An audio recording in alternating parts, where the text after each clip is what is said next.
Las estructuras de flexión son las que encontramos más habitualmente en nuestro medio por sus características.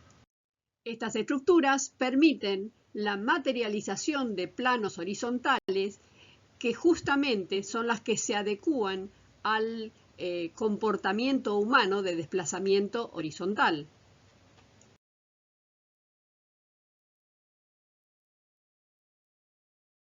La flexión está originada por la acción de un momento que llamamos momento flector y que actúa en un plano perpendicular a la sección.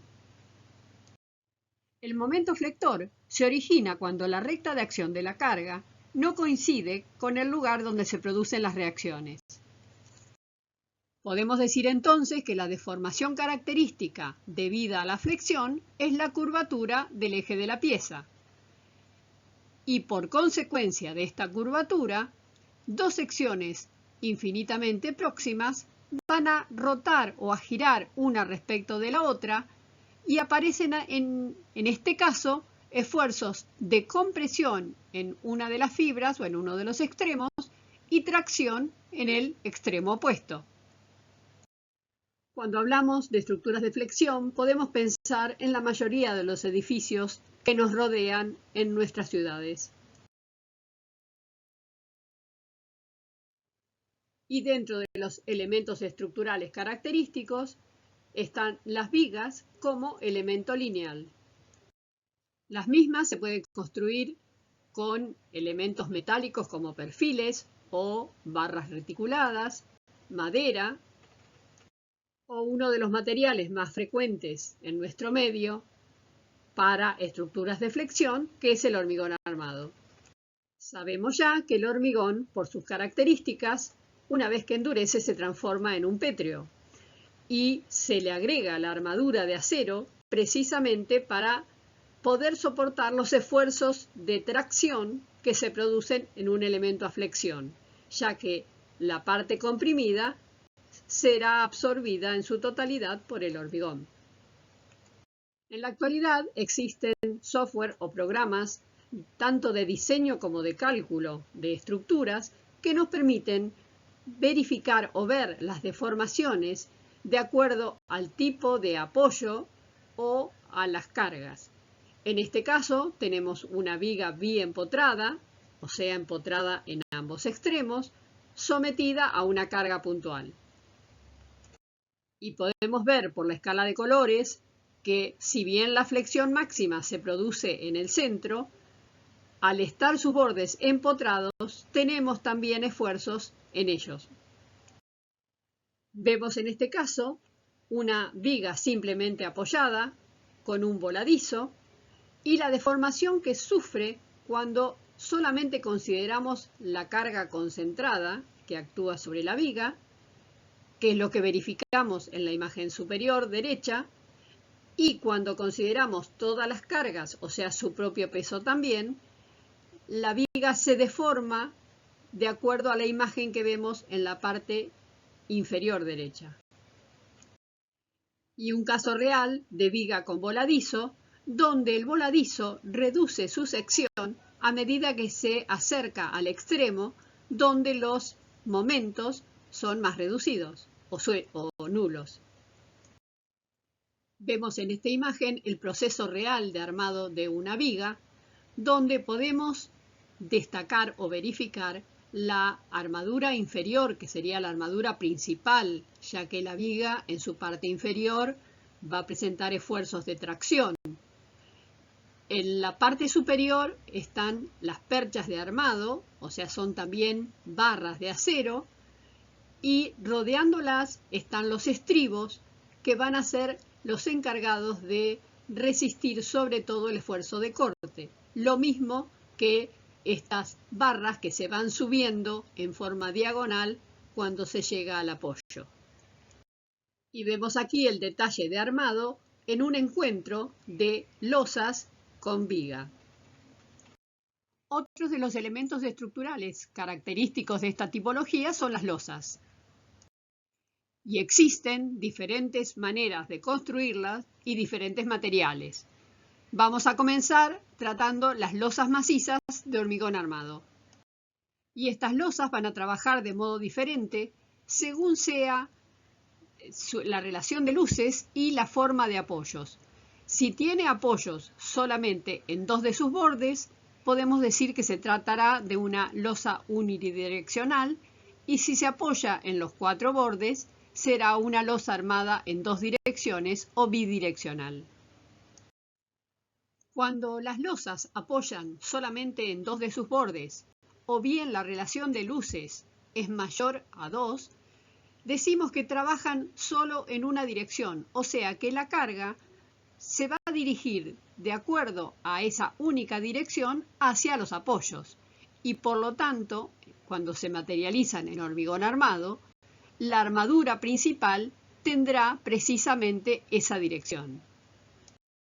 En este esquema se puede ver la forma de armado de las losas unidireccionales, donde la armadura principal va de un apoyo al otro y generalmente el 50% de las barras se levanta a 45 grados para reforzar la zona de apoyo y soportar de alguna manera el corte que existe en ese lugar.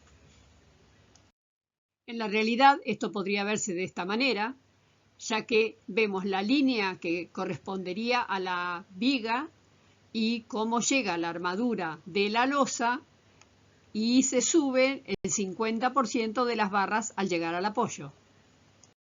En el caso de las losas armadas en dos direcciones, o sea que apoyan en los cuatro bordes, vemos que tenemos armadura principal en los dos sentidos, o sea que en la parte inferior yo voy a tener barras en una dirección y en la otra, por eso se las llama también losas cruzadas. En obra, una vez colocadas las armaduras de las vigas y de las losas cruzadas en este caso, podemos ver cómo los hierros que se levantan al llegar al apoyo pasan por encima de las vigas y además deben colocarse todo lo que son cajas de luz o de iluminación y los caños, ya que después la losa no se puede romper, o sea que todo esto debe estar previsto antes del hormigonado. En esta imagen vemos el encofrado de una losa y su armadura, y además el encofrado de vigas que van a ser invertidas, o sea que las vigas están por encima del nivel de la losa.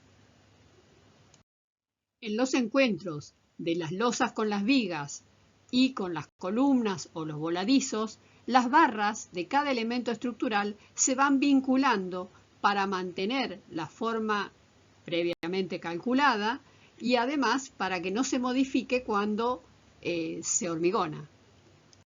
Una vez finalizada la etapa de armado, se procede al hormigonado, que puede ser hecho en forma manual o bien mediante bombeo.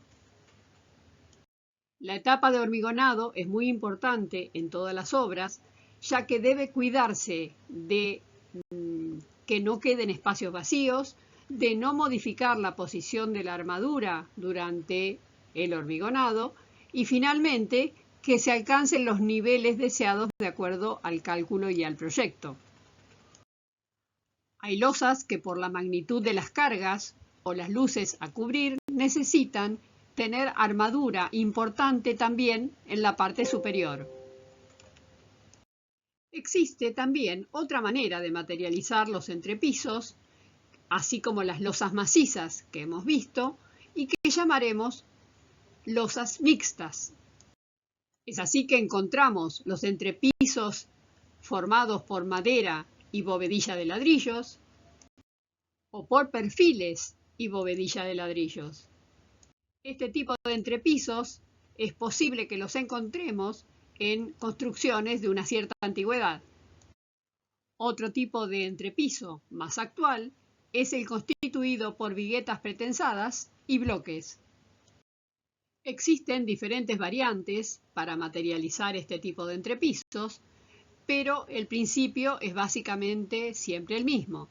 Viguetas que van a soportar la tracción, bloques de relleno que pueden ser ladrillos o simplemente bloques y una capa de compresión. Y va a ser precisamente esta capa de compresión la que le da al conjunto la continuidad necesaria para que funcione como una losa. El proceso de obra se facilita mucho y se hace muchísimo más rápido. Y al ser losas alivianadas, o sea que se reduce su peso propio, se pueden cubrir espacios mucho más importantes.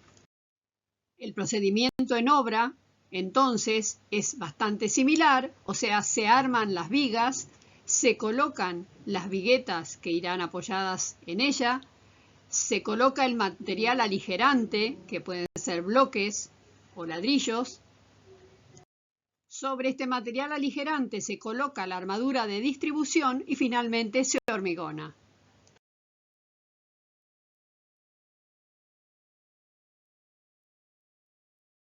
Otro modo de construir entrepisos es utilizar losetas pretensadas sobre los que se coloca una armadura de repartición y luego la capa de compresión.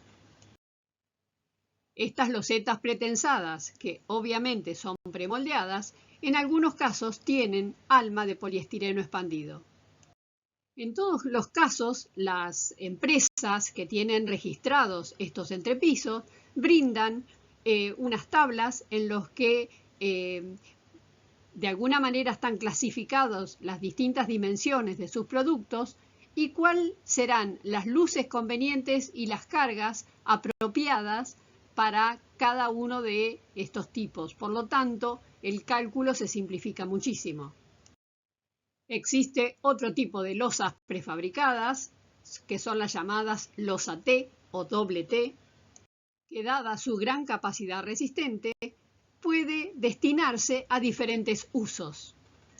Y tienen además la posibilidad de salvar luces de gran importancia. Otro tipo de entrepiso que facilita la etapa de construcción es el llamado steel deck, que consiste en un encofrado perdido de chapa trapezoidal que lleva un relleno o una capa de compresión de hormigón liviano. Esta chapa o encofrado perdido en realidad funciona como si fuera la armadura, ya que va a ser la encargada de soportar los esfuerzos de tracción. Sobre ella se coloca la armadura de repartición y finalmente la capa de compresión constituida por el hormigón. Hasta ahora vimos diferentes modos de construir entrepisos alivianados, pero siempre en una dirección. Cuando nosotros alivianamos una losa en dos direcciones, o sea, colocamos un material de relleno, pero la armadura va en las dos direcciones, surgen o damos lugar a la tipología de entrepisos que llamamos casetonado. El nombre de casetón surge del espacio o paralelepípedo que queda una vez retirado el material de relleno, aunque esto no siempre es necesario. En realidad podemos alivianar una losa en dos direcciones y dejar como encofrado perdido el material de relleno y nos quedaría una losa, una vez que está hecho el cielo raso, prácticamente una losa como si fuera maciza. Como dijimos, el casetonado es simplemente una losa alivianada. Por lo tanto, la distancia entre nervios de un casetón no puede superar los 60 centímetros para que todo trabaje como un único elemento. Cuando esta distancia entre nervios es mayor, o sea que la capa de compresión o la parte de compresión prácticamente no colabora con la resistencia, estamos en el caso de un emparrillado de vigas. Y esto es lo que podemos verificar en los talleres o en el edificio de la FADU, donde cada uno de estos espacios o casetones que conforman el emparrillado de vigas tienen una distancia entre vigas de 2 metros. Para el cálculo de todos estos entrepisos particulares o diferentes, en la actualidad existen software que facilitan la tarea. Otra tipología cada vez más utilizada en la actualidad, sobre todo en edificios, es la losa sin vigas o entrepisos sin vigas. En realidad, lo que se hace es reemplazar la viga, que de alguna manera va seccionando el espacio, por un refuerzo en la losa que resulta siempre de mayor espesor. Uno de los problemas más importantes que tienen estos entrepisos es la posibilidad de punzonado de la columna en la losa, por lo cual en muchos casos se coloca o un capitel a la columna o una losa de refuerzo justamente para disminuir o de alguna manera evitar este problema de corte en la losa. Por eso en muchos casos se la denomina losa hongo. Y para disminuir su peso propio, ya que necesariamente precisa mayor espesor, se ha patentado un sistema, por ejemplo, el de las losas Prenova, en la cual se produce la disminución de peso utilizando unas esferas plásticas para aumentar la altura de la losa sin necesidad de aumentar su propio peso. Otro modo de optimizar el funcionamiento de las losas sin vigas es la técnica del postezado, que consiste en incluir, junto con las armaduras, unas vainas dentro de las cuales van cables que luego serán tensadas. Estos cables que van dentro de las vainas, una vez que la losa ha sido hormigonado, se tensan mediante gatos hidráulicos y se anclan de modo que el esfuerzo o la pretensión al que fueron sometidas se mantenga. Otro de los elementos estructurales que va a trabajar a la flexión, sobre todo si está materializado en hormigón armado, son las escaleras. Estas van a tener una armadura principal en el sentido longitudinal de la misma y van a tener armaduras secundarias o de repartición en el sentido transversal. Al llegar al descanso o al lugar donde finaliza la escalera, deberá vincularse con la armadura de la losa o viga a la que llega. Y una vez colocada toda la armadura, deberá armarse el encofrado para darle forma a los escalones o peldaños. Otro de los elementos característicos de las estructuras de flexión son los sistemas de pórticos, que pueden ser materializados con hormigón armado o en acero, y en algunos casos rigidizados aún más mediante cruces de San Andrés. Si bien formalmente son prácticamente igual que un sistema convencional de vigas y columnas, estructuralmente se comportan muy diferente. Sabemos que en una estructura convencional, los encuentros entre vigas y columnas constituyen apoyos simples o articulaciones. En cambio, en el caso de los pórticos, estos encuentros constituyen nudos rígidos e indeformables, transformando la estructura en un sistema totalmente estable y que puede ser además reforzado mediante cruces de San Andrés. Estos nudos deben ser materializados realmente como indeformables, para los cuales realmente se anuda la armadura interna. Los pórticos repetidos tanto en altura como en forma longitudinal en planta permiten la construcción de edificios en altura y los llamamos pórticos múltiples. Y cuando estos pórticos no solo tienen rigidizados los nudos en la parte superior, sino también en la parte inferior, constituyen lo que llamamos sistema de marcos. Y es con esta tipología estructural que se han construido y se construyen los edificios más altos del mundo.